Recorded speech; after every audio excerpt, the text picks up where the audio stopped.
So I'm the second affirmative speaker. I'm here to say that Armand, in his reputation of my part of the speech, he kind of used the word excess student loans.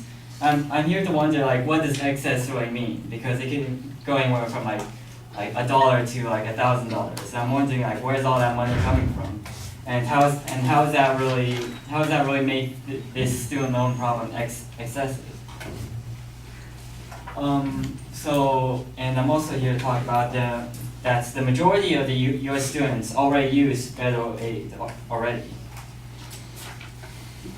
The NCES, National Center for Education Statistics, in 2017 reports that in 2014-2015, 86% of students were awarded financial aid for degrees and certificates.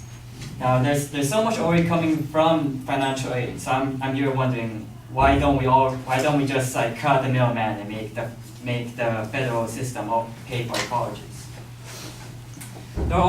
And he also said that most of the debt comes from private loans rather than federal loans. But there are already so many private loans because of the lack of substantial federal loans. And although the amount of people taking those loans is decreasing, it's still very high.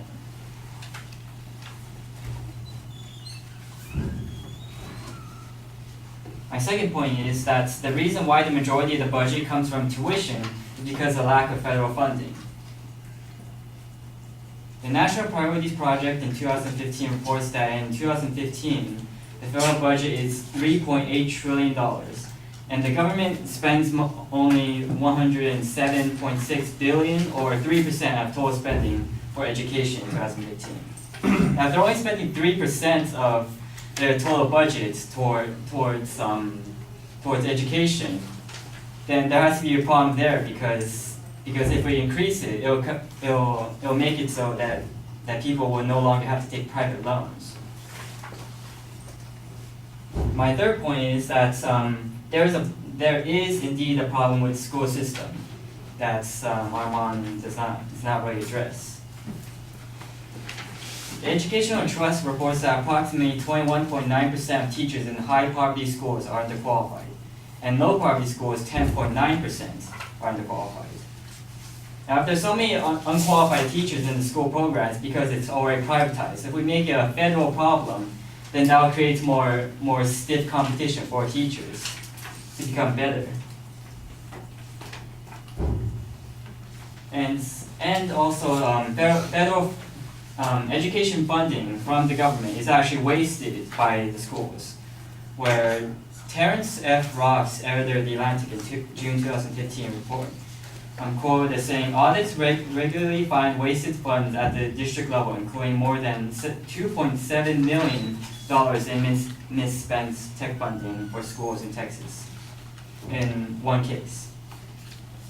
Now, money from tuition can be supplemented from other sources also, not only from our taxes, such as from the military spending budget that America is famous for. The National Priorities Project in 2015 reported that military spending accounts for 54% of all federal spending, a total of $598.5 billion. Also, higher taxes from free tuition can be justified by a more educated population, where National Association of Colleges and Employers in 2015 reports that 2016 graduates are projected to have an average salary of $50,550 with a bachelor's degree. And the U.S. News and World Report study in 2014 reported that median annual earnings from high school graduates fell to nearly $28,000. Now, going back to the case, I want to argue that federally controlled colleges are not necessarily a problem. Philip Bump in Washington Post in 2015 quoted as saying, the percentage of employed people working for the federal government is at the all-time low at less than 1.94 of the total U.S. workforce. If we make the federal system control colleges directly, they could perhaps make some sponsored projects connecting the two, making so graduates can directly have a job in the government right out of graduation.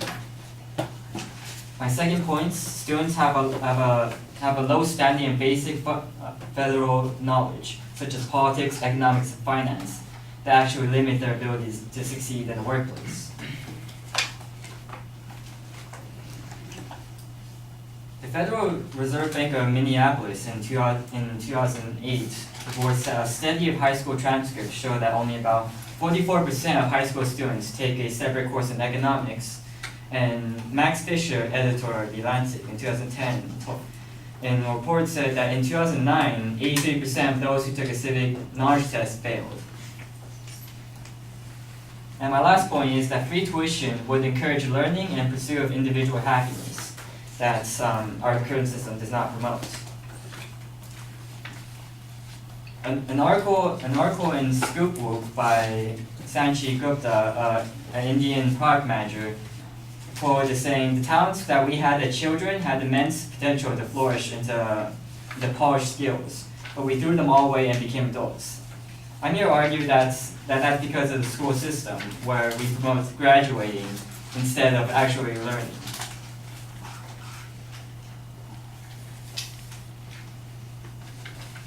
College graduates without critical thinking, problem solving, communication, ethical reasoning, and other essential skills will not be successful in today's job market, despite a diploma, report Dr. Stephen John Quay, the president of the ACPA, College Students Educationalists International, in 2015 reports.